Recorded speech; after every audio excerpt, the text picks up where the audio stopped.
अडचण काय आहे की आम्हाला आपल्या जनरेशनच माहित होतं की मोबाईल एवढा ऍडिक्टिव्ह आहे.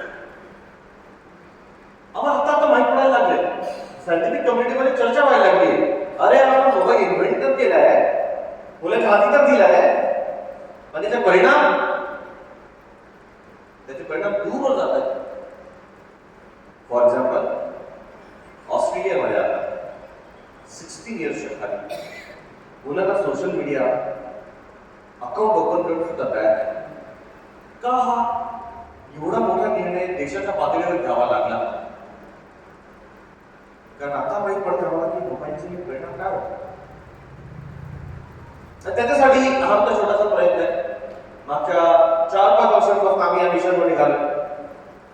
आमचं जे युनिट आहे न्यूरोलॉजी युनिट PCMC, इथे एंट्री करताना मुलांना आम्ही कंपल्सरी सांगतो, पॅरेंटला पण कंपल्सरी सांगतो, जर तुम्ही कुठल्याही कारणास्तव किंवा ऑनलाईन डाऊटसाठी असो किंवा ऑनलाईन लेक्चरसाठी असो किंवा ओला वगैरे करण्यासाठी कुठल्याही कारणास्तव जर तुम्ही मुलांना मोबाईल घेण्याची इच्छा ठेवत असाल तर तुम्ही आमच्या इन्स्टिट्यूटमध्ये ऍडमिशन घेऊ नये.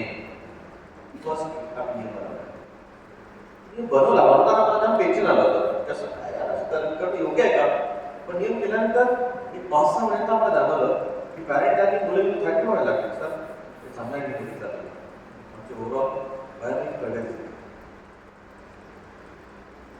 मी प्रत्येक स्कूलमध्ये जाऊन पॅरेंटशी बोलणं सुरू केलं, मुलांशी बोलणं सुरू केलं.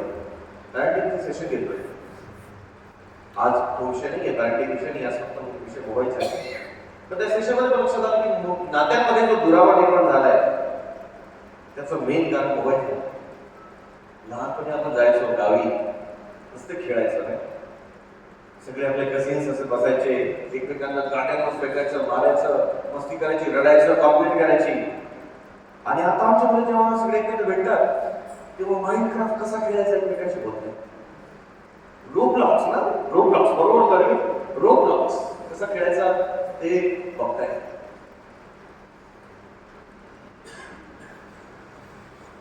आणि त्यात माझ्या मुलाला का मुलीला मी नाटकाचं उभं केलं ना की बाळा 2 मिनिटं बोल, माझ्या मुलगीशी बरं. हो बाबा, हो हो बसून That's it. सोशल इंटरॅक्शन गायब झालं. कसं कोणाशी बोलायचं, किती बोलायचं, किती अद्विती बोलायचं, चेहऱ्यावर एक्सप्रेशन काय करायचे. आता मी मागच्या 10 वर्षाचा ट्रेंड बघतोय, जेवढे मुलं आता नवीन मुलं येत आहेत त्यांच्या चेहऱ्याचे एक्सप्रेशन सुद्धा बदलतात. याला आम्ही सायंटिफिक कम्युनिटीमध्ये याला टर्म आहे जेन झी स्टेअर. हा जेन झी जनरेशन आहे, आपण मिलेनियल्स आहे. जेन झीला अचानक कोणी काय बोललं तर जेनचा स्टेअर करतो आणि लवकर काहीच बोलत नाही. याला जेन झी स्टेअर. आणि मिलेनियल्स आपल्याला वाटतं की कसं रूड आहे, कसं पावडर टाईप आहे, कळत नाही एवढंसं रूड वाटतं. तो प्रॉब्लेम नाही आहे. प्रॉब्लेम आहे का जेन झीला त्यांचे इमोशन्सला त्या वेळेवर रेग्युलेट करण्याचं जमत नाही. काय रिझन आहे त्याचाच अर्थ आहे चर्चासत्र आहे.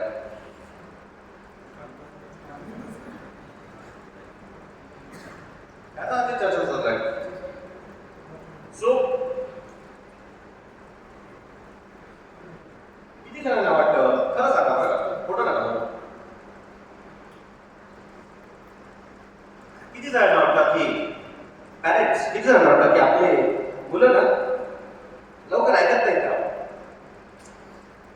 त्याला सांगे हात होता. त्यांना जर सांगितलं की यार मोबाईल बाजूला ठेवून लगेच, तर तिकडे रिप्लाय करतो 5 मिनिट येस और नो हात होता. येस येस त्यांच्या हातवर नाही थोडं होत आहे.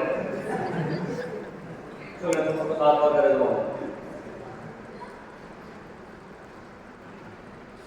आणि किती जण वाटतं की आपण त्यांच्या हातातून मोबाईल काढून घेतला तर टेन्शनच आहे किंवा टीव्ही बंद करायला तर टेन्शनच आहे.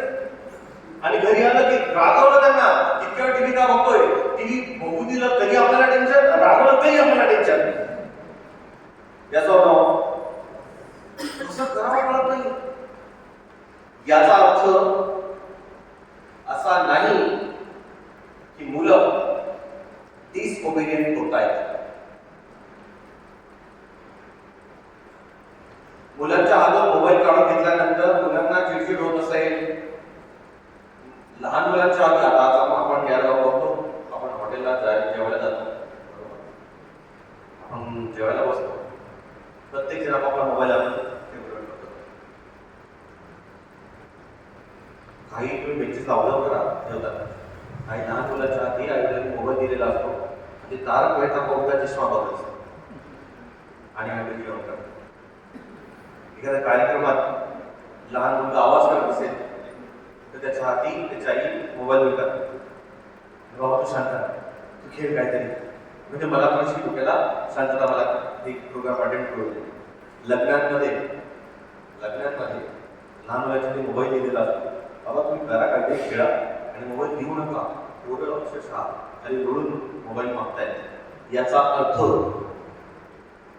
पालकांचा चुकतंय हो असा नाही. याचा अर्थ मुलं डिसओबिडियंट झाले, दारू ठेवून चालले असा नाही. पालकांवर मुलांवर ढकलून काही फायदा नाही.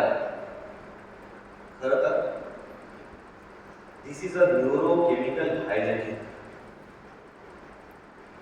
दिस is a neurochemical hijacking. Neurochemical hijacking म्हणजे काय? आपल्या बॉडीमध्ये असं कोणतंच काम नाही जे केमिस्ट्रीने एक्सप्लेन केलं जाऊ शकत नाही. Our whole body can be explained, definitely can be explained on the basis of physics and chemistry, 100%. आपले इमोशन्स एक्झॅक्टली केमिस्ट्री आहे. पाय दुखायला पाय साईड ठेव असं जर म्हटलं गेलं तर घाबरे, बरोबर? घाबरलाय तो, त्याचा चेहरा बदललाय. एक्झॅक्टली काय झालं माहिती का याच्या बॉडीमध्ये? याच्या बॉडीमध्ये असं म्हटल्याबरोबर याच्या बॉडीमध्ये ॲड्रेनलिन नावाचं केमिकल रिलीज झालं आणि त्या ॲड्रेनलिन नावाच्या केमिकलने पूर्ण बॉडीमध्ये व्हेझोडायलेशन केलंय. गाल त्याचे लाल झाले. बघा तुम्ही त्याच्याकडे गाल लाल झाले, इथे डोळा पण गरम होईल.